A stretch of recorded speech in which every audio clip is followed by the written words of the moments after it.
The chamber was larger than any building Daniel Grant had ever seen on Earth. The ceiling stretched so high above that clouds formed near the top, and the walls curved in a perfect circle that could hold 10,000 beings comfortably.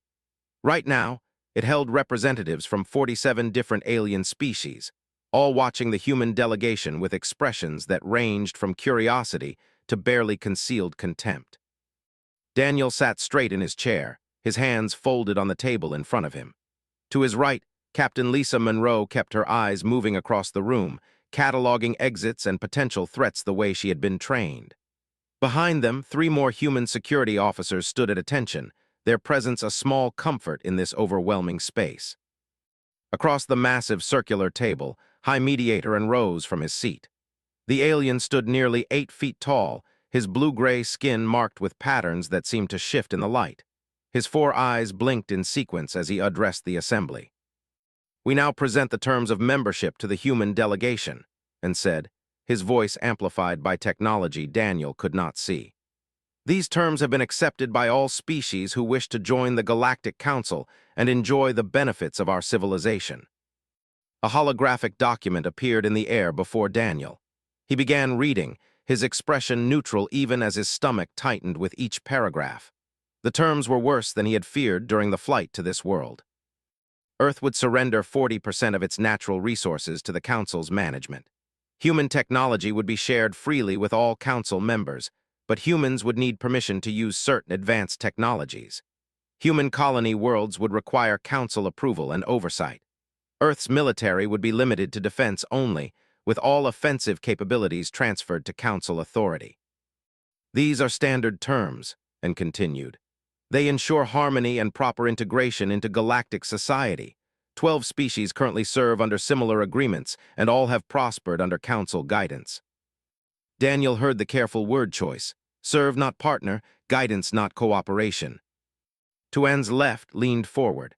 The representative looked almost human except for the scales that covered his skin and the slight glow in his yellow eyes. His smile showed too many teeth. "Of course, if the humans find these terms too difficult to accept," said, his tone dripping with mock sympathy, "they are welcome to refuse. Though I must warn you that species who reject Council membership face certain difficulties. Trade restrictions, limited access to neutral zones, territorial disputes that the Council cannot help resolve." Daniel met's eyes without flinching. The threat was clear: accept subjugation or face isolation and potential conflict. Lisa leaned slightly toward Daniel and whispered, "Notice the delegates at the far end. The small reptilian species and those insect-like beings. They look afraid." Daniel glanced where she indicated without turning his head. She was right. Some of the alien delegates sat with slumped shoulders and downcast eyes. Others seemed to barely breathe as spoke. These were the 12 species serving under similar terms. They did not look like they were prospering. "Ambassador Grant," and said, focusing his attention on Daniel, "does your species accept these terms of membership?" Daniel took a slow breath. He had expected difficult negotiations, perhaps some initial demands that would require diplomatic back and forth. He had not expected to take it or leave it ultimatum delivered like a sentence from a judge. "I need to consult with my government," Daniel said clearly. "These terms require careful review." Laughed the sound harsh and grating. "Review? What is there to review? These are the terms, they are not negotiable. 37 species before you accepted them without question." "Then perhaps 37 species made a mistake," Daniel said quietly. The chamber fell silent. Several aliens gasped. Even's expression shifted from confident to shocked. "You dare to suggest," hissed, rising from his seat, "that the Council's terms are not fair, that species who accepted them were foolish." Daniel remained calm. "I suggest that my government needs to review any agreement before I can sign it. This is basic diplomatic procedure on Earth. I assumed it would be respected here." An's 4 eyes blinked rapidly. He seemed to be struggling to understand the concept of not immediately accepting his authority. "Very well," and finally said, "You have 48 hours to review the terms, but understand this, Ambassador Grant. These terms do not change. No species has ever successfully negotiated different terms. You will accept them as written, or you will reject membership entirely." "I understand," Daniel said. "Do you," cut in, "do you understand what rejection means? Your species is new to this galaxy. You have no allies, no established trade routes, no knowledge of the dangers that lurk in deep space. The Council offers protection, trade, and knowledge. Without us, humanity will struggle to survive among the stars. Lisa's hand moved slightly toward her weapon before stopping. Daniel caught her eye and shook his head fractionally. We survived on our world for thousands of years before we reached the stars, Daniel said. I think we will manage. Another gasp rippled through the chamber. One of the reptilian delegates at the far end looked up, something like hope flickering in his large eyes. And skin patterns shifted to darker shades. You are dismissed, Ambassador. Return in 48 hours with your answer, and I suggest you counsel your government wisely. The galaxy can be a very dangerous place for those who stand alone. Daniel stood, his movements deliberate and unhurried. Lisa and the security team fell in behind him. As they walked toward the chamber's exit, Daniel could feel hundreds of eyes following them. Some looked angry, some looked confused. But a few, those subjugated species Lisa had noticed, looked at the humans with something else entirely. They looked at the humans like drowning people watching someone swim toward shore. The doors closed behind them with a sound like thunder. Lisa waited until they were in the secure corridor before speaking. Sir, those terms are not terms, they are chains. I know, Daniel said. What do you think Earth will say? Daniel thought about his home planet, about the billions of humans who had fought so hard for freedom throughout their history. He thought about the wars fought against tyranny, the revolutions sparked by the demand for dignity, the countless people who had refused to bend even when threatened. I think, Daniel said slowly, that humanity did not come to the stars to bow to anyone. Lisa smiled grimly. That is what I thought you would say. The secure communication room aboard the human ship hummed with the power needed to send messages across light years of space in mere seconds. Daniel Grant stood before the holographic display, watching as the faces of Earth's leadership materialized one by one. President appeared first, his gray hair and weathered face showing the stress of leading humanity through its first contact with alien civilizations. Beside him, Director Helen Carter from Defense wore her uniform with the same precision she brought to every military matter. 3 more advisors filled in the remaining spaces, their expressions serious. Mr. President, Daniel began, I have reviewed the Council's terms 3 times. Each reading makes them worse. Show us, said simply. Daniel pulled up the holographic document and began walking through each section. As he explained the resource demands, the technology transfers, the colonial restrictions, and the military limitations, he watched the faces of Earth's leaders grow harder. Helen Carter was the first to speak. These terms would make Earth a client state. We would have no real sovereignty. That is correct, Daniel confirmed. And there are hidden clauses buried in the legal language. Any disputes would be resolved by council arbitration with no human representation on the decision panel. Earth would be required to pay fees for council services whether we use them or not. Our colony worlds would need council administrators present at all times. Administrators or overseers? One of the advisors asked. The document says administrators. The reality would be overseers.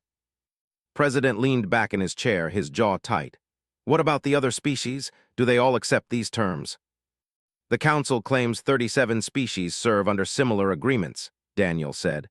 I saw some of them in the chamber today. They do not look like equal partners, sir. They look like subjects. Lisa Monroe stepped into the frame. Mr. President, I observed the body language of every delegate in that room. At least 12 species showed clear signs of fear when spoke. They were not afraid of external threats. They were afraid of him. Nodded slowly, then turned to someone off-screen. Get me Commander. A moment later, another face appeared on the display. Commander Jason ran strategic planning for Earth's defense forces. His eyes were sharp despite the late hour on his end of the connection. Commander said, give me your assessment. If humanity rejects these terms, what are we facing? Did not hesitate. Trade sanctions are certain. Territorial restrictions in neutral space are likely. Economic pressure through their established networks is guaranteed. Military conflict is possible but not certain. Can we defend ourselves if it comes to that? Against the full might of the Galactic Council? No, sir. But I do not believe it would come to that. The Council is used to new species accepting their terms out of fear. They have not fought a real war in over 2 centuries, according to our intelligence. Their military is primarily for show and for controlling client species. What about our position strategically? Helen Carter asked. Pulled up a star chart. This is important. Earth is on the edge of what they call council space. We are not surrounded. Our supply lines back to Sol system are secure. We have 12 colony worlds that are entirely self-sufficient. We have faster-than-light drives that do not require council technology. We have defensive positions that would make any assault extremely costly. In other words, said, we are not as vulnerable as they want us to believe. Correct, sir. The Council's power comes from convincing new species that they have no choice.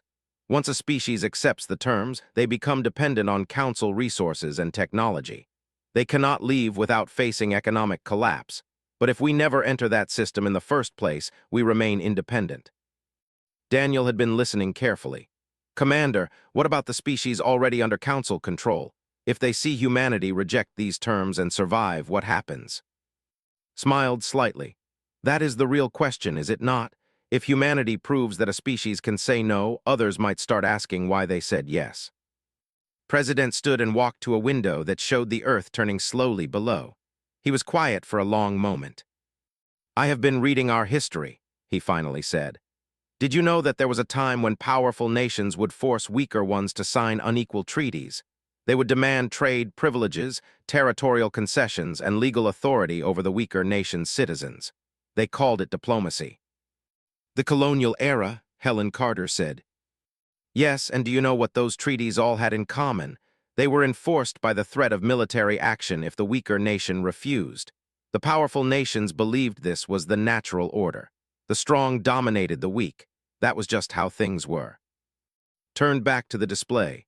Humanity fought wars to end that system. We decided that sovereignty mattered, that every nation, no matter how small, had the right to dignity. We built international law on the principle of equality, not hierarchy. And now we are the small nation being offered the unequal treaty, Daniel said quietly. Exactly, and I will not accept it. Not for Earth, not for humanity, not even if it would be easier, not even if it would be safer. His voice was firm. We did not come to the stars to become subjects of a galactic empire. Daniel felt something loosen in his chest. He had hoped for this answer, but hearing it confirmed made all the difference. What do you need from me, Mr. President? He asked. Looked at each face on the display before answering. I need you to go back to that chamber in 48 hours. I need you to reject their terms completely, not negotiate, not ask for modifications, reject them entirely. They will threaten us, Daniel warned. Let them. I need you to make it clear that humanity will pursue our own path. We will develop our own colonies. We will create our own trade relationships with species who want equal partnerships. We will defend ourselves if necessary, and we will offer an alternative to any species tired of being controlled. That last part will make them very angry, Lisa noted. Good, said. They should understand that their system is being challenged. Commander, I need you to position a fleet at the edge of that system.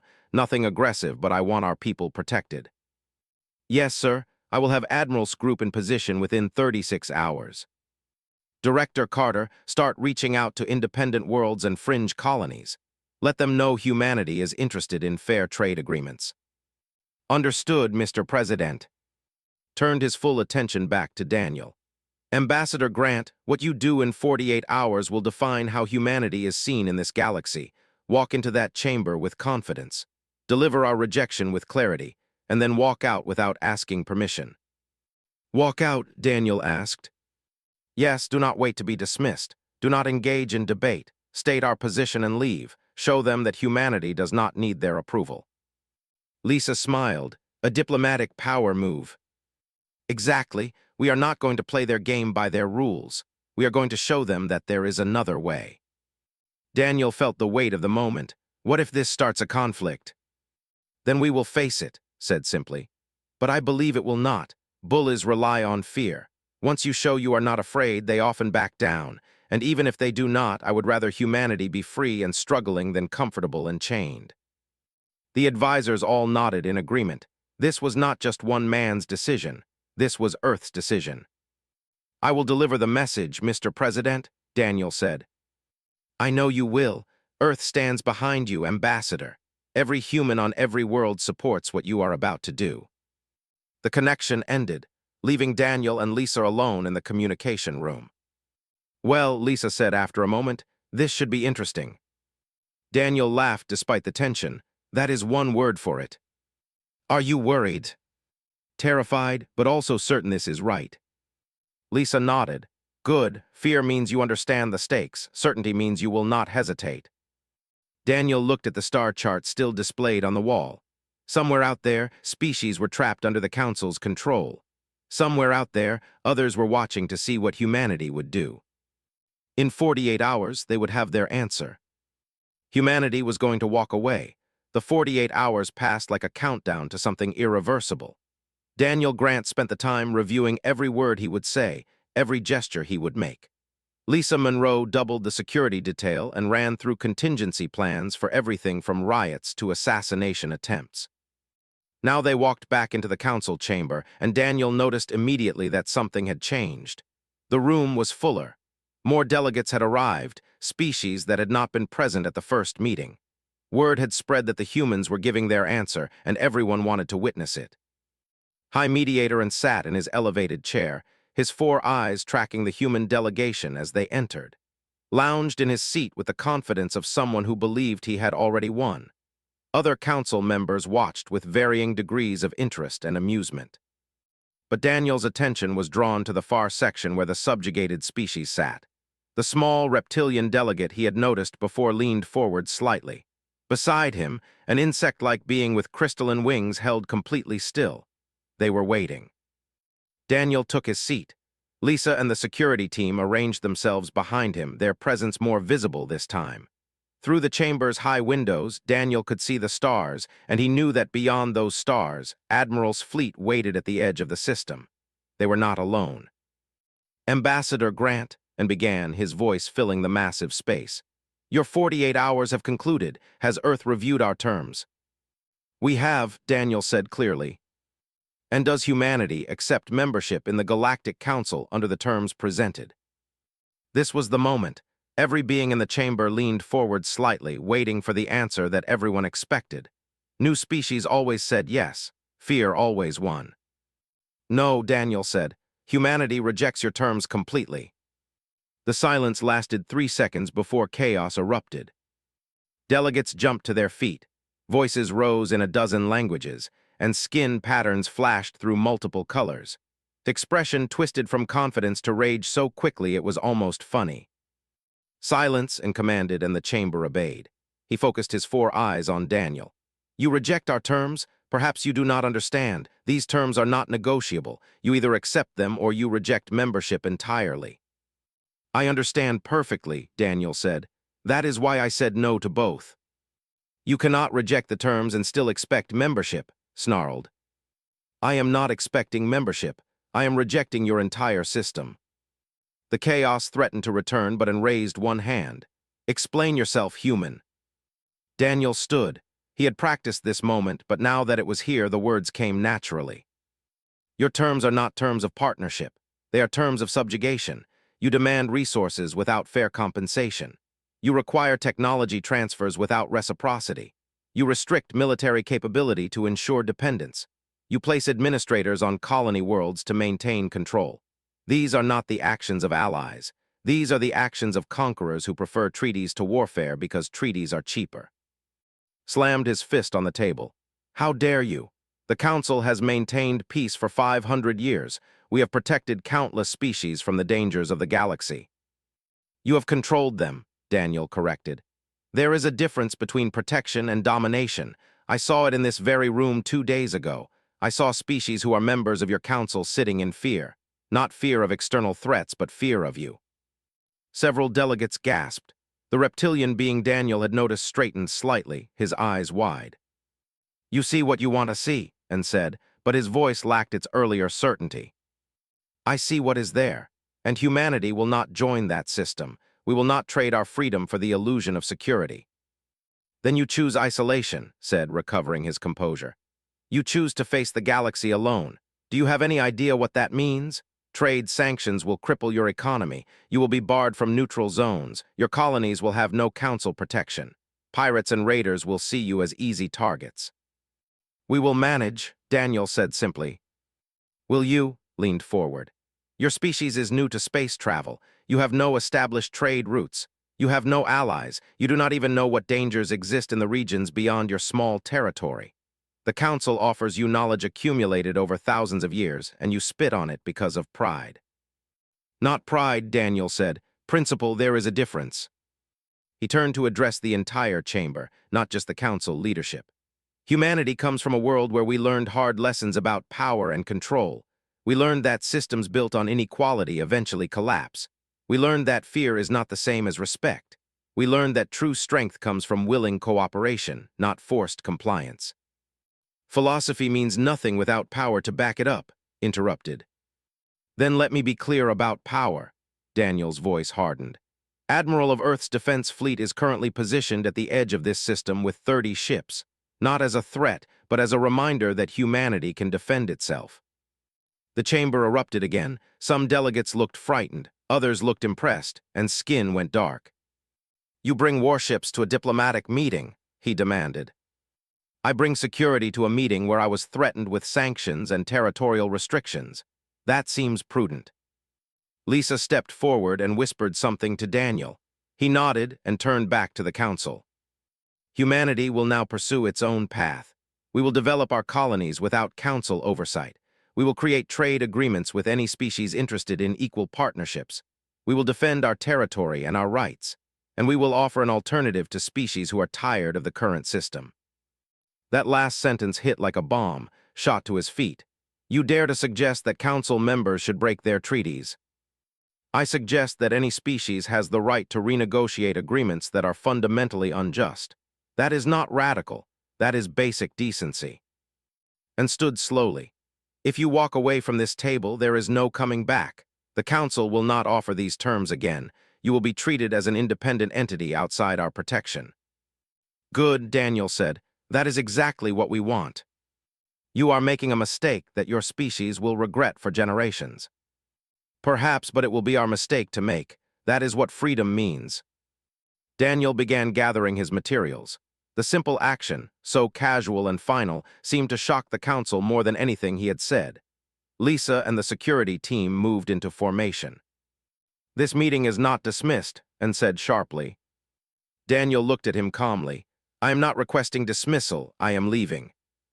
You cannot simply leave a council proceeding. Watch me. Daniel turned and walked toward the exit. Lisa and the team fell in around him.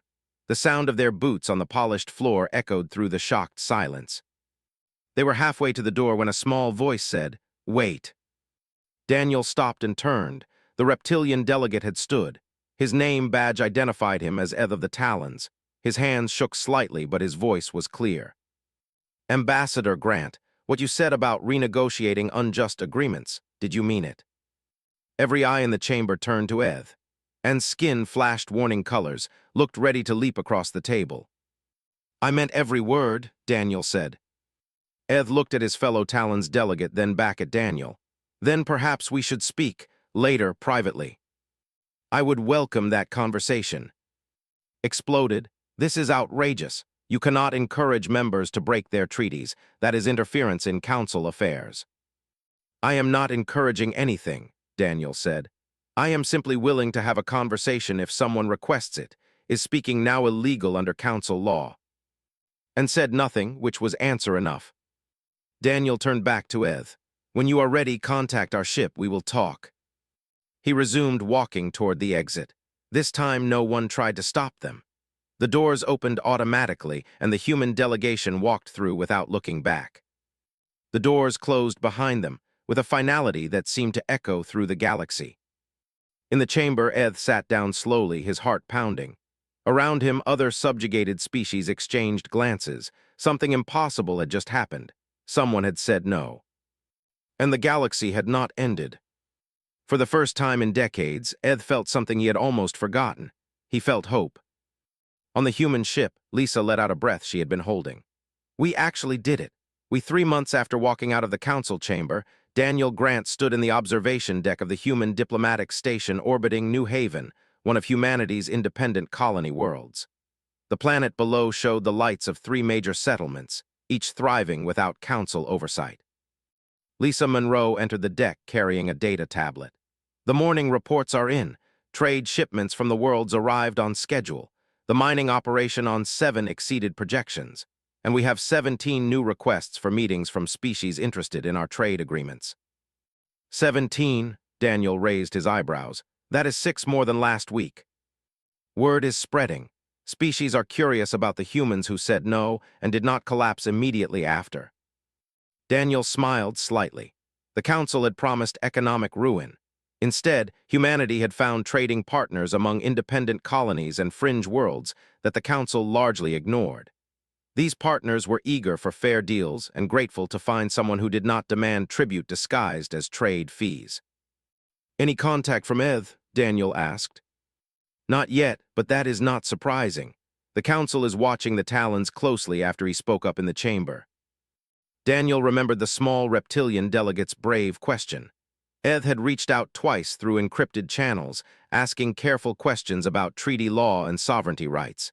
He was not ready to make a move yet, but he was preparing. The door opened again, and Governor Rachel Price entered. She ran the New Haven colony with efficiency and warmth, making her popular with both human settlers and alien visitors. "Ambassador Grant, you need to see this." Rachel activated the main display screen. A news broadcast from Council Space appeared, showing an anchor from one of the major networks. The anchor, a tall being with purple skin and elaborate head crests, spoke in the galactic common language. "Today marks another unprecedented development in what analysts are calling the human question. 3 council member species have formally requested renegotiation of their membership terms, citing the recent human rejection as precedent." Daniel leaned forward. "3 species, which ones?" Rachel pulled up the details. "The Talons, the Collective, and the Morin Assembly. All 3 are among the most heavily restricted members, and all 3 submitted their requests simultaneously." "They coordinated," Lisa said. "That takes planning and courage." The news broadcast continued. "High Mediator N has rejected all 3 requests, stating that council terms have never been renegotiated and will not be changed. However, sources within the council chambers report growing unrest among junior member species." "Growing unrest," Daniel repeated. "That is diplomatic speak for near rebellion." Rachel turned off the display. "We are also seeing increased activity in our sector. Ships from council space are passing through regularly. Some are clearly scouts gathering intelligence. Others appear to be refugees." "Refugees?" Daniel asked sharply. "Individuals and small groups from species under council control. They are seeking asylum on human worlds. They heard that we accept anyone willing to follow our basic laws and contribute to society."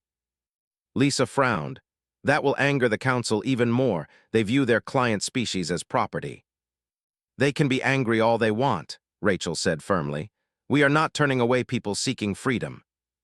A communication alert sounded. Daniel activated it to find Commander Jason's face on the screen. "Ambassador Grant," said, his expression serious. "We have a situation developing. Empire ships have been spotted near the borders of human space, not attacking but definitely positioning themselves aggressively." "How many ships?" Daniel asked. 12, including 2 heavy cruisers. They are led by someone named. Daniel and Lisa exchanged looks. The himself was making a statement. "What is their current position?" Daniel asked. "Just outside the neutral zone between our space and council territory. They seem to be waiting for something, or trying to intimidate us." "Send a clear message to Admiral. Our ships are to maintain defensive positions, but not engage unless directly threatened. We will not give them an excuse to claim we started a conflict." "Understood, sir." The connection ended. Daniel walked to the window and looked out at the stars. For 3 months, the council had tried economic pressure and political isolation. Now they were moving to military intimidation. "They are testing us," Lisa said quietly, "seeing if we will back down when faced with force." "We will not," Daniel said simply. Rachel cleared her throat. "Ambassador, if I may ask, what is the endgame here? We walked away from the council 3 months ago, but we cannot just exist in isolation forever. Eventually, something has to give. Daniel turned to face her. The endgame is not isolation, it is transformation. Every day we prove that a species can survive outside council control, we weaken their narrative. Every trade agreement we sign with independent worlds shows there is an alternative. Every refugee we welcome demonstrates the difference between their system and ours. And when species like the Talons start requesting renegotiation, Lisa added, the entire structure begins to crack.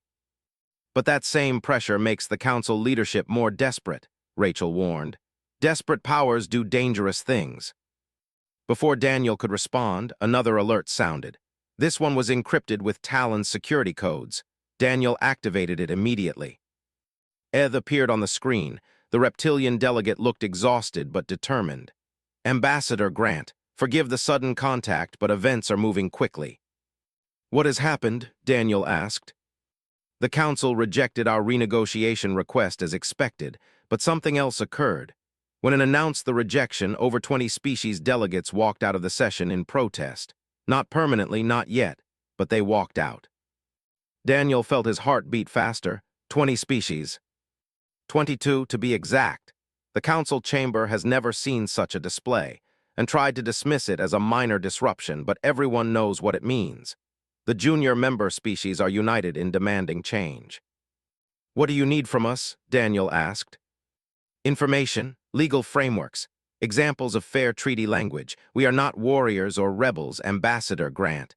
We are diplomats and bureaucrats who have lived under unjust rules for so long we almost forgot what justice looks like. You reminded us. Now we need help understanding how to achieve it. We can provide that, but Eth, you must understand the risk. The Council will not let this go without a fight. I know has already increased military patrols in Talon's space. He claims it is for our protection. We know it is to remind us of his power. Eth paused. But here is what does not understand. My people have lived with his threats for 40 years. We are already afraid. His intimidation stopped working the moment we saw that humans were not afraid. The connection ended with Eth promising to send encrypted files for review. Daniel sat down heavily. This is bigger than we expected, Rachel said softly. Much bigger, Daniel agreed. We thought we were just refusing to join a corrupt system. We did not realize we would spark a reform movement. Lisa pulled up a star chart showing human space and the surrounding regions. The question is whether the Council lets reform happen or tries to crush it. Looking at ship positions, I would say crush it, Rachel said. Daniel studied the chart. Human space was small compared to Council territory, but their position on the edge gave them advantages. They were not surrounded. Their supply lines were secure, and more importantly, they had something the Council did not expect. They had become a symbol. Every species trapped under Council control now looked at humanity and saw proof that saying no was possible. They saw that you could walk away from a bad deal and survive. They saw that freedom was worth the risk. Get me President, Daniel said. He needs to know that our walk away did not end 3 months ago. It is still happening, and it is spreading. As Lisa worked on establishing the secure connection, Daniel looked out at the stars again. 6 months after walking out of the council chamber, Daniel Grant found himself in a very different kind of meeting room. This one was not a massive ceremonial space designed to intimidate. It was a simple conference room aboard a neutral station in unclaimed space, with windows showing stars that belonged to no one. Eth sat across from him, no longer alone.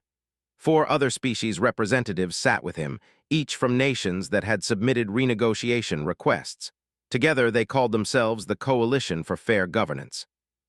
The Council has rejected our 5th request, Eth said, his reptilian features set in determination, and will not even discuss modifications to existing treaties.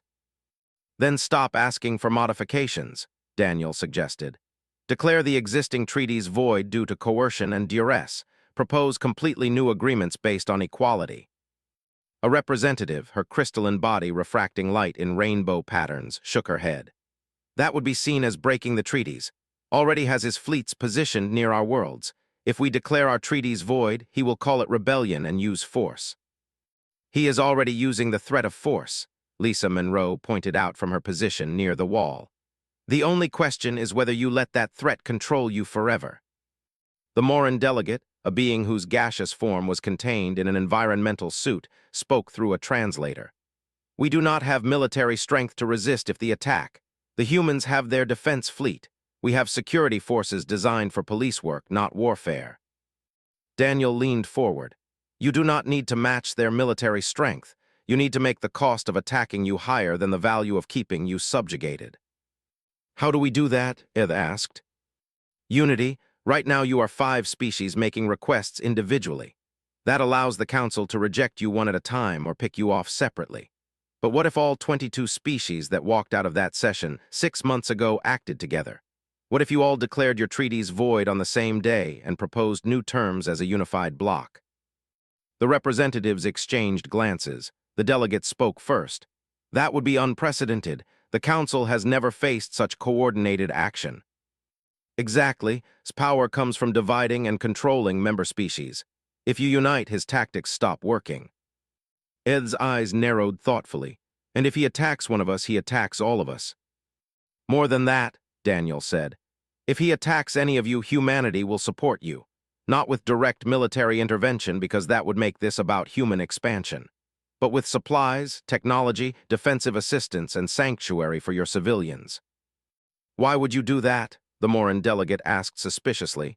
"What does humanity gain?" Daniel met his eyes steadily. "We gain the knowledge that we helped species fight for their freedom. That is enough." The door opened, and President entered with Director Helen Carter. Daniel had arranged for them to attend the second half of this meeting via secure transport. President Ed stood respectfully. "Thank you for coming." Shook hands with each delegate, a human gesture that seemed to put them at ease. "I wanted to be here personally because what you are doing matters, not just to your species, but to the entire galaxy." "We are terrified," the delegate admitted. "The Council has controlled our worlds for 70 years. We do not know if we can really stand against them." "Fear is natural," said, sitting down. "But let me tell you something about humans. When we developed nuclear weapons, we were terrified we would destroy ourselves. When we left Earth for the stars, we were terrified of what we might find. Every major step forward in human history has been accompanied by fear. The difference between progress and stagnation is not the absence of fear.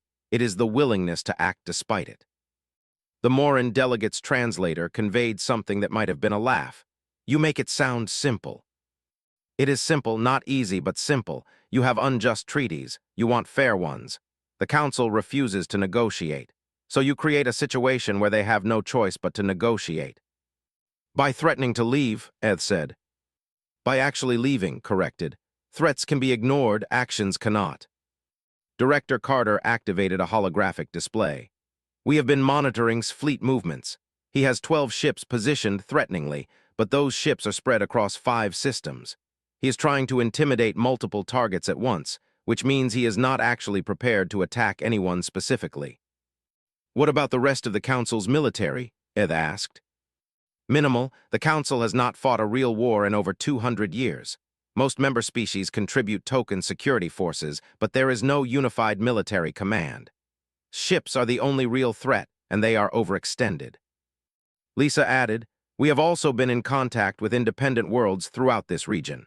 If hostilities break out, 18 independent systems have agreed to close their space to Council ships while leaving it open to coalition species. That effectively cuts Council supply lines." The representatives looked at each other with growing hope and fear mixed together. "There is one more thing you should know," said. 4 weeks ago attempted to intimidate human space by sending his ships close to our borders. Admiral's fleet intercepted them. There was a brief standoff, expected us to back down." "What happened?" Ed asked. "Admiral held position and made it clear he would defend human territory. After 6 hours, he is not used to meeting resistance, and he does not have the tactical experience to fight a real battle. His power is psychological, not military." Daniel watched the coalition delegates process this information. He could see them moving from fear toward something else. Determination. Resolve. "If we do this," Ed said slowly, "we need a plan, a real plan with specific steps and timing." "Agreed," said. "Here is what we propose." They spent the next 4 hours working through details. The coalition would coordinate with all 22 reform-minded species. They would write new treaty proposals based on true equality, no resource tributes, No mandatory technology transfers, no permanent oversight. They would present these proposals simultaneously to the Council with a 30-day deadline for acceptance. If the Council rejected the proposals, all 22 species would declare their existing treaties void and begin operating as independent nations within a voluntary alliance. They would call it the League of Free Worlds. "What about Anne?" the delegate asked. "He has been mediator for 30 years. He truly believes the current system is best for everyone." "Then give him a chance to prove it," Daniel suggested. "Let him choose between preserving his power structure and accepting real reform. If he chooses reform, he can lead the transition. If he chooses power, he will be remembered as the mediator who lost half the council." Eth stood and walked to the window. "My people have a saying, the river does not cut through rock because of its power, but because of its persistence. We have been afraid for so long. But humans were persistent. They kept saying no. They kept offering an alternative, and slowly the rock began to crack." He turned back to face the group. "I will take this plan to my people. I believe they will accept, and I believe the other species will too." One by one, the other delegates agreed. The Moran, the two others whose species Daniel was still learning to pronounce. After the meeting ended and the coalition delegates departed, stood with Daniel looking out at the stars. "Do you think they can really do it?" asked quietly. "Yes, they are scared, but they are also determined. That combination makes people capable of remarkable things. And if attacks them despite everything, then we help them, and we make sure the entire galaxy knows why we are helping them." Nodded slowly.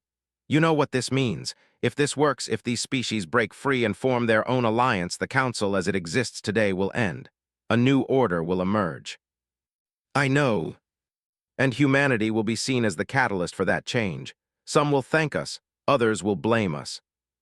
"We walked away from their table 6 months ago," Daniel said. "We did not do it to change the galaxy. We did it because the deal they offered was wrong.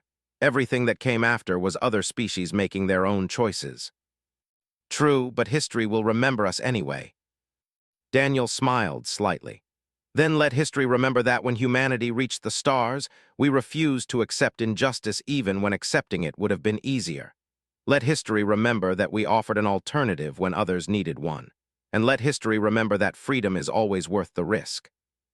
3 weeks later, the coalition of 22 species presented their new treaty proposals to the Galactic Council and tried to dismiss them, threatened military action.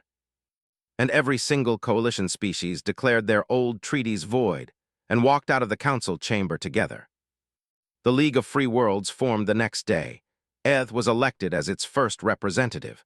Humanity was invited to join as an equal member and accepted. Moved his fleet toward Talon's space, planning to make an example of them. But Admiral's human ships were already there, positioned defensively. 18 independent systems closed their space to vessels. 50 other species issued statements supporting the League. Back down. Without the Council's united authority behind him, he was just one aggressive species with limited ships. High Mediator and faced a choice. Continue trying to maintain the old system and watch it collapse completely, or negotiate with the League as equals. After 2 weeks of internal debate, the Council reached out requesting dialogue. The new negotiations began not in the Grand Council chamber designed to intimidate, but in a simple meeting room chosen jointly by both parties.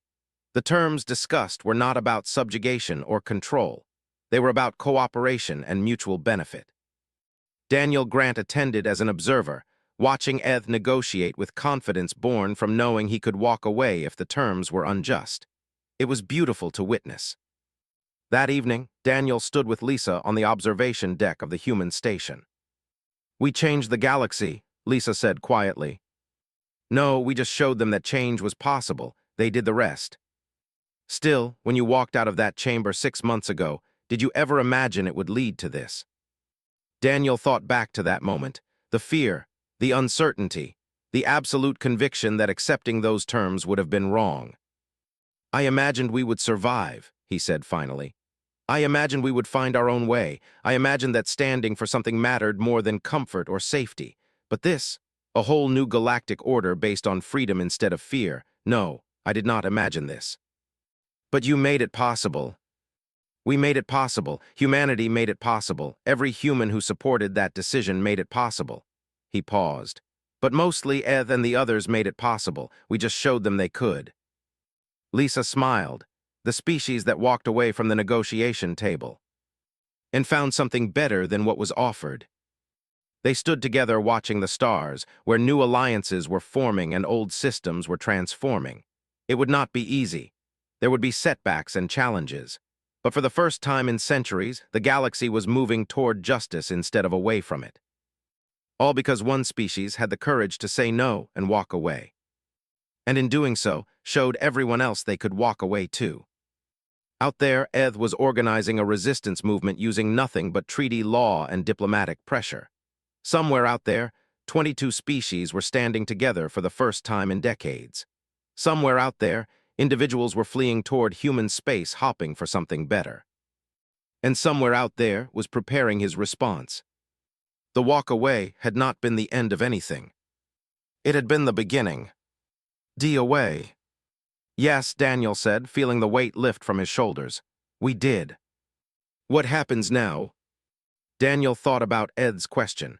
He thought about the other species who had watched them leave. He thought about humanity's choice to stand alone rather than kneel.